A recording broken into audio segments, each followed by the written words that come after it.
Hello everybody, and welcome to my first passion project.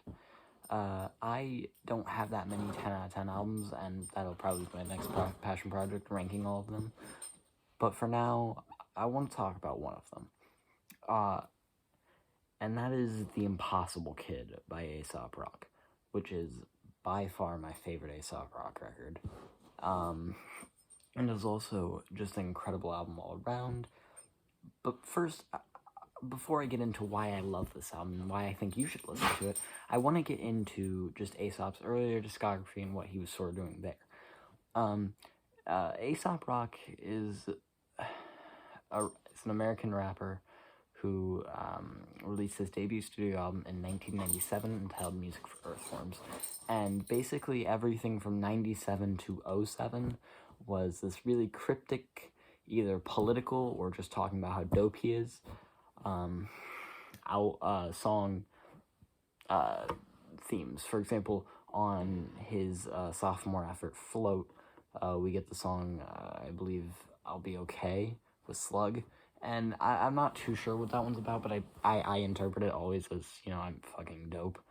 Or Big Bang is also like that. But we also get songs like on Labor Day's 9 to 5ers anthem, which is highly political, or on None Shall Pass, this title track, which is also very political.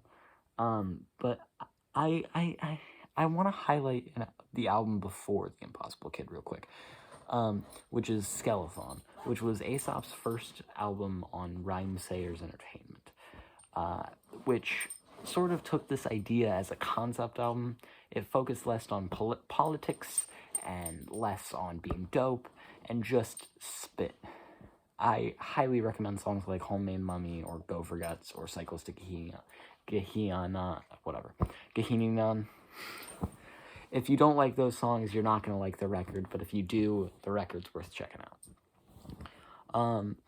But the reason I'm highlighting this is because Ace took a left turn with that one. Not very many people, I think, saw that one coming, and I think if he never did that album, he wouldn't have done The Impossible Kid. And I'll explain that in a minute. But I real quick want to touch on why I think The Impossible Kid is his best album, in general, overall. First of all, it has the best beats. Literally, Ace's best beat of his career is going to be Dorks. It's either going to be Dorks or Lazy Eye. Those are his two best beats of his career, right there. They're my favorite beats. They're the best ones. It also has some of the best lyrics, which I'll get into in a minute, so I'm not going to go too deep into that one. But it also has this overarching newness to it. This is the album where Ace really gets emotional, where he explores that. And I want to highlight a couple of tracks where he does this, specifically I think 5, I'll figure it out in a minute. Also, I will be putting timestamps in this video, so if y'all want to skip, I probably should have said that at the beginning, but it's fine. So, I want to talk about, I think, 4 or 5 tracks, and I'll start with my least favorite of all of them, which is hard to pick, but it's Rings. Rings is an incredible beat, but it's about his pursuit of visual art and how he let go. And this was actually the first Aesop Rock song I ever heard, and it really enthralled me because of the way he opens everything, which is, I used to paint, hard to admit that I used to paint, or used to draw, hard to admit that I used to draw. Those are how he starts the verses, and the chorus is catchy as hell. Just listen to it, it's really good. Rings, I don't have too much to say about this one, but Ace dives into his mental health a bit. He dives into his regrets and his pursuits, and it's really a touching moment. I also want to highlight Blood Sandwich, which is about Ace's brothers and his childhood and just memories and not connecting with his brothers. The first verse is a story about T-Ball, or not T-Ball, Little League, and his brother seeing a gopher, and the coach basically shattering his childhood right there, which leads perfectly into the next story, which is, hi Andy, hi, oh, which is about his brother there was ministry tickets in his town, and his brother not being able to go because his mom thought they were satanic. And these don't seem like big stories, but the way he tells them extravagantly, like if you were there, these were big emotional pivot points in your life, and especially to him. I mean, and I also, weird little tidbit, but I also love the way he ends verse 2. Chris kicked rocks in his mismatched Converse, because there's so many inner rhymes in that. My personal favorite is rock and con, and then Chris kicked rocks in his mismatched Converse. Let's see, Chris kicked rocks in his mismatched. Chris and mismatched. Chris kicked. Not perfect, but you know the way he says it. Chris kicked rocks in his mismatched Converse. He sort of like delves it down. It's really good. It's one of the longer songs in the album, but that's not like really a flaw or anything. I guess I'm doing 4. Shrunk is the next track I want to talk about, and it's about Ace going to a therapy session of all things. And it comes right after this pivotal point in the album, the halfway mark, and I'll talk about that just after the song. But Shrunk, the third verse is really where the emotionalness sort of lines out, and he's very cryptic, and he points this out too, in his therapist, like when you start getting all cryptic, what is it, exact and algebra, cryptic, it's impossible to actualize an honest diagnostic. And then he says, when you start getting all exact and algebraic, come reminded it's a racket, not a rehabilitation. Okay. I mean, the Ace attack gets emotional on this one, but that's really exuded in the track before this, the halfway point, Get Out of the Car. Originally named The Impossible Kid, but is about the death of his friend,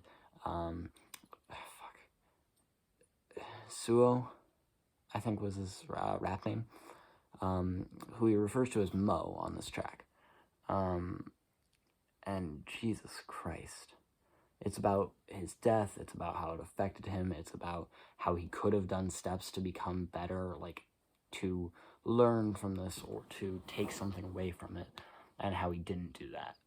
And I highly recommend listening to it, but I just real quick want to tell you about the final lines, where he talks about, no, and I quote, "No one ain't half the battle." That's a bullshit quip written by some asshole. You can know what you are, but still sit around stoned in your car, halfway to nil, cranky and wait for a boss key and hat full of bills. Get out the car, Ace. But this song, it hurts physically to listen to. It's one of the more stripped back songs in the album. It's just a guitar line and a bass line. That's it. And there's no percussion, I don't think. In fact, I know there's not. And this was actually my most listened to song of last year on my Spotify Wrapped. But this song, it hits. All right, this song.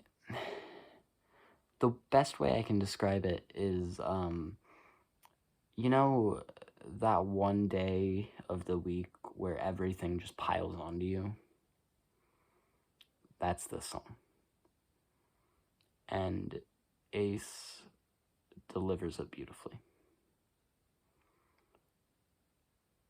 And now I want to get less emotional real quick, and talk about how Ace actually does a return to form here, with some political songs and some just dope songs. The political one, I chose Dorks for this because of how, especially my favorite line of the song, the Tempest measure up. I think it's funny when defendants from identical homes step out the Tempest to measure up what the spectrum involves. But the song is really, it's not really political, but there's political parts to it which remind you of old Ace, I guess. And then Lotta Years is the dope song I chose, although it's really more emotional and coming to terms with being old. The fucking bass line, man. Like, there's not just a song where it's just him bragging. That's not a thing on this album. But this is the closest I think we get. I mean, he talks about his olden days where he could ollie up a curb. He was listening to, oh, fuck, Dragon Acme in the 80s. Fuck, whatever. He was dragging Acme in the 80s. He was listening to some R&B group, I know that. But he does all this with the comparative lens of, kids of today, and how, kids today, they have these ideas where they're like, where they'll cut off their dreadlocks and then just reattach them whenever they want, or they'll, fuck, what's the first one? Or they have like neck tats of like lips, kissing the kiss. You know what I'm talking about, right? The lip print, a lipstick print. I hope you know what I'm talking about. But he does this all in frames of like teenage minimum wage workers at an ice cream shop or a juice place. And it's really good. It's only like a minute. It's one of the shorter songs in the album with Get Out of the Car. But the thing that really ties this album together for me is the flow. There is not a moment where I think on this album, this song could have been switched with this song and it would have been better. Not a moment. And that's especially true with the back half of the album. The front half, honestly, you could probably have just jumbled it and called it a day. Because aside from Mystery Fish, which was the clear and cut opener, although Rings easily could have been, there's really no flow there, and there doesn't need to be a flow either. That's the good thing. I'm not looking for a flow here. I'm just looking for, dope-ass tracks. But I think the back half really demonstrates this, and I want to do this with this succession of tracks. Get Out of the Car, Shrunk, and Kirby. I haven't touched on Kirby, which is a song about his cat and how he got him for therapy or whatever. But Get Out of the Car is the emotionally raw one. Shrunk is the more morbidly raw one. Like, he's still very emotional on it, but he uses that as a lens of dark humor. And Kirby is a song about a fucking cat.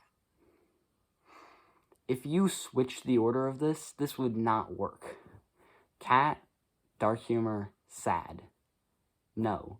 You need the cat, you need the progression to get you back from this. You can't go down to this and then just expect to go to Water Tower, which I believe is the next track, although it's been a minute.